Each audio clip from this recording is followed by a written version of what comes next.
Greetings and salutations, and welcome to another episode of the Blanket Fort Studio.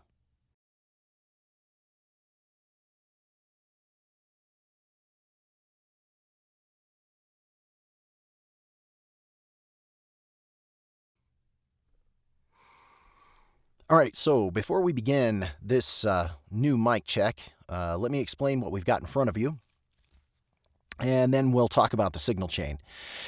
First of all, we have two fairly new microphones to my collection. One is a legendary microphone with a legendary price tag, and the other is supposed to be a microphone that sort of matches the dynamic quality of my legendary microphone here. So on my right, your left, is the legendary Sennheiser MKH 416 U48 short barrel shotgun microphone. That's a mouthful of a description of the microphone, and it is one of the most commonly used microphones in voiceover studios that you will find. On my left, you have the Synco DT2, Synco Mic DT2 short barrel shotgun microphone, which is supposed to be a microphone that matches the Sennheiser, and that the two are supposed to be fairly matched, and that's what we're going to find out today. So first, let's take a look at the signal chain. So the signal chain for this mic test goes a little something like this. The mics run directly into a Scarlett 2i2, and then from the Scarlett 2i2 run directly into the Mac. There is no filtering, no compression, no EQ, nothing on the signal except clean, true, crisp, my voice to your ears. All right, so shotgun mics, you wouldn't normally think, when I got into voiceover, I didn't think of shotgun mics as microphones that were necessarily studio microphones. I always thought of these as long-distance microphones. Shotgun microphones, their standard use, or what most people use them for, is that they hook them up to boom poles, or they put them on video cameras, and they're supposed to get audio from a distance. So, usually from a distance of like 3 to 6 feet. Shotgun mics are supposed to be, shotgun mics are very directional. Shotgun mics pick up sound from a bit of a distance away. So, normally you wouldn't think of these things as, studio mics. And when I think of studio mics, most of the time I think of large condenser microphones. That's what I think of when I think of a microphone in a studio. But apparently these things have worked their way into studios because, bear with me, you shoot a movie and you use a shotgun mic like the Sennheiser 416. Well, let's say that the audio quality on set isn't exactly great, and you still need the lines that the actor said, but there's a whole lot of noise in the recording. What you do is you take the actor and you put him in the studio and you have him do something called ADR, which is automated dialogue replacement. And basically what happens is you send an actor into the studio and you want a microphone in the studio that matches the microphone that was on set. So you place an MKH 416 in front of them, and now you've got the mic that was on set when they were doing their dialogue in the first place, and then you just have them re-record their dialogue. Well, because these microphones have been used so well in the movies for voiceover, they have made their way into booths like this one. And so these shotgun mics have become fairly popular for voiceover, which, I don't have a problem with. As a matter of fact, I love my MKH 416. And we're going to talk about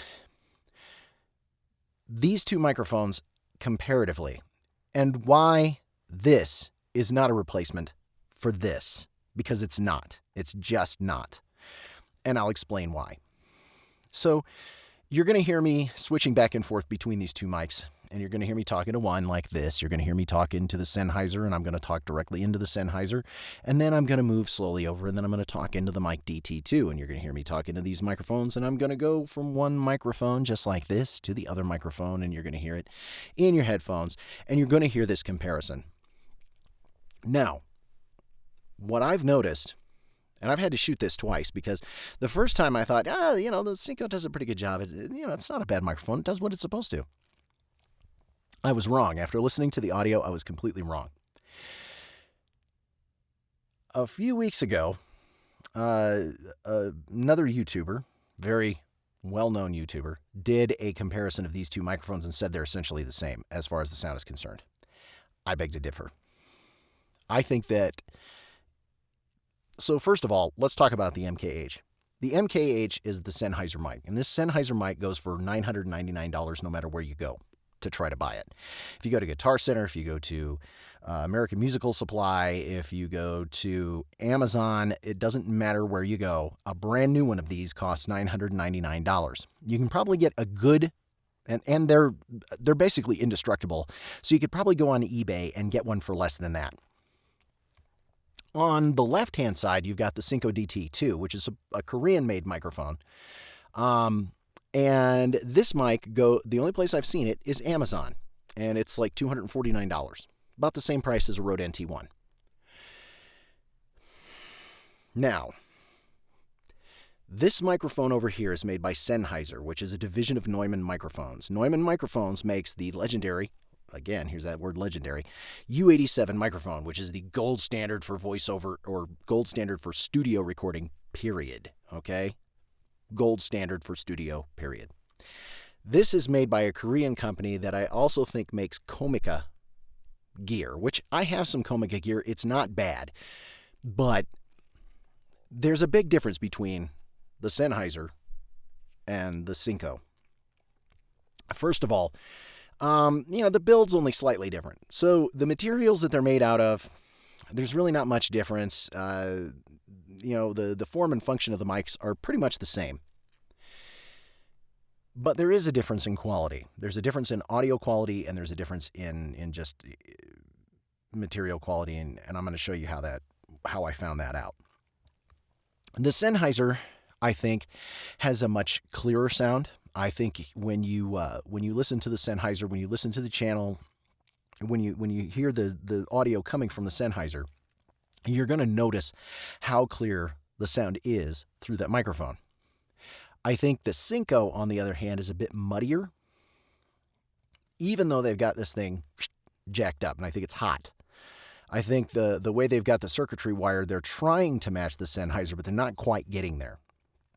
I think it's still a good mic for $250. I don't think you can balk at the price. However, there is one little problem that I have with this microphone, and what I'm about to do, you normally wouldn't do to a shotgun mic. However, a lot of times people use shotgun mics out in the open to get sound on set.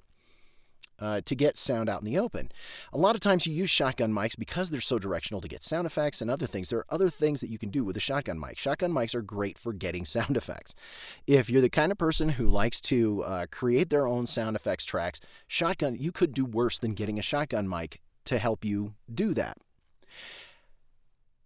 Now, normally you would dead cat these out in the open, or you would have a pop filter. The Sennheiser comes with this one, which is very spongy, and the Synco comes with one that's like more cottony and solid.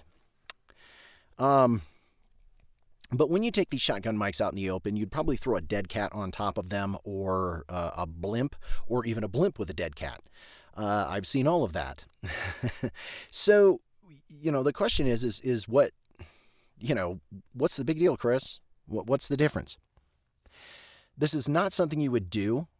You personally, in the booth, in the studio, both of these mics are pretty good.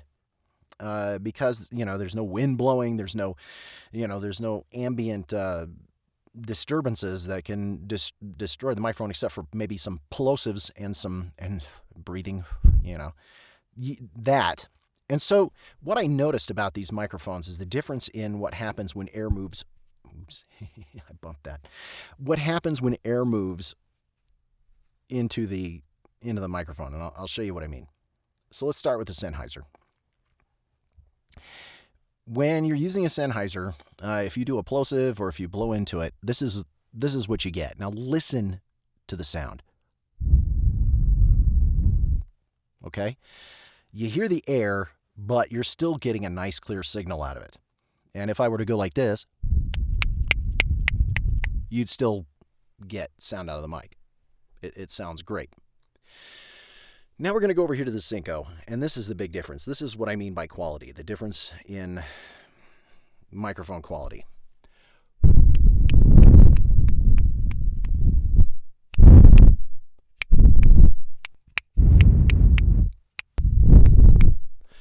This clips.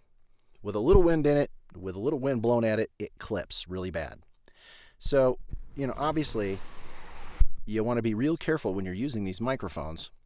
And if you'll notice, once I put that pop filter on it, the pop filter is really dense, and you can hear that in the microphone. The Sennheiser pop filter is not nearly as dense, and it does just as good a job. So my recommendation for this microphone is, if you're going to buy this thing, get a different pop filter for it. Get a pop filter that goes over the front, or get a more spongy type pop filter like what the Sennheiser comes with. Ultimately, for in-studio use, this shotgun mic does the job. And it's a good mic. It's not a great mic, but it's a good mic. And it's, relatively close in sound to the Sennheiser, although there is a noticeable difference in the quality. Like I said, the Sennheiser is just clearer. And ultimately, folks, you know me, I'm all about budget, and I'm all about doing things on the cheap. But the fact of the matter is that sometimes there's some times in the world where you just can't compromise, and you've got to spend the money. You've got to spend the money. I bought both of these mics. At the same time. I love both of these mics, but I'm using them for both very different applications. And this mic is the mic that I use in my booth quite a bit. So, in the end, what do we take away from this? We take away from this that, sometimes you just have to spend the money to get the best quality. This is a great quality microphone. This is a pretty good quality microphone. And you're going to pay the pretty good price as opposed to the exceptional price. And I'm not saying that $999 is awesome at all, because it hurts your wallet. But this, you have to decide what's more important to you. Next week, we're going to talk about my booth. And the reason we're going to talk about my booth is because I've made some modifications to it, because I've been getting a lot of complaints from people. Because that's what people do when they get on YouTube. They get on your channel and they start complaining about you. Just kidding. But I have noticed it myself, that there's a bit of the last couple of shows I did, there was a bit of a bass kind of thing going on in here. And I'm trying to mitigate that as much as I can without using fiberglass. I've got a real problem with fiberglass insulation. I don't want to mess with it, especially not in a room where I'm going to have to stand around in a closed environment with very little air moving and a whole lot of breathing going on. Even with fabric over top of it, I still don't feel safe with fiberglass in my booth. So I've tried an alternative method of getting rid of the noise factor in here. And I'm going to explain all that I've done in here to kind of soundproof and kind of sound deaden my booth, because ultimately when you're in a recording area, you want the sound to be dead. So we're going to talk about this booth. We're going to talk about all the features of the Whisper Room. We're going to talk about the pluses of a Whisper Room. We're going to talk about the negatives of a Whisper Room. And, we're going to talk about the features of this particular Whisper Room, what it all came with, and what you can expect, and how I've got it decorated, and how I've got it set up, and how I intend to change that setup over time. And I will show you I'll show everybody that's watching my channel what I do to change this booth over time when I do make changes. That's it. That's it for the mic check today. I hope you guys enjoyed this. I hope you guys will take this information and use it to the best of your ability. Like I said, with microphones, everything's subjective. It's all about what you like and what you don't like. I had this conversation with one of our viewers this week about how, one man's trash is another man's treasure, and some people like how one thing sounds, some people like how other things sound, and ultimately the only person that really matters, other than yourself, is the customer. If the customer likes your voice, if the customer that you're recording your work for likes who you are and likes what you sound like, then that's really where you're going to have to worry about it. But ultimately, you also want the best mic for your own voice. So, you don't have to spend $1,000 to get a good mic. You don't. this is not a bad mic. I'm not saying that this mic is bad. I'm not saying this mic is cheap. I'm saying this mic is inexpensive, and there are things about it that shows. But that's just the way it is. Again, come on back next week. We'll talk about the Whisper Room. And if you guys have any questions about the Whisper Room before I do the next show, please send me your questions. And please like the videos, subscribe to the channel. The more people I get watching, the more likely I am to be able to get, offers to get more gear so I can do this stuff for you. Right now, just so you know, I don't have any sponsors. I'm not getting paid. I'm just doing this for you. I'm doing this for my own personal edification, and I'm learning as I go. So please feel free to hit like, hit subscribe, and we'll keep talking about gear as we go along. So next week, Whisper Room. If you got questions ahead of time, I will try to get those answered next week. All right, everybody get out there and do some recording and break a leg. And we'll see you next week on the Blanket Fort Studio. Take care. Peace out. Oh, wait a minute. That's European for peace. Take care, guys.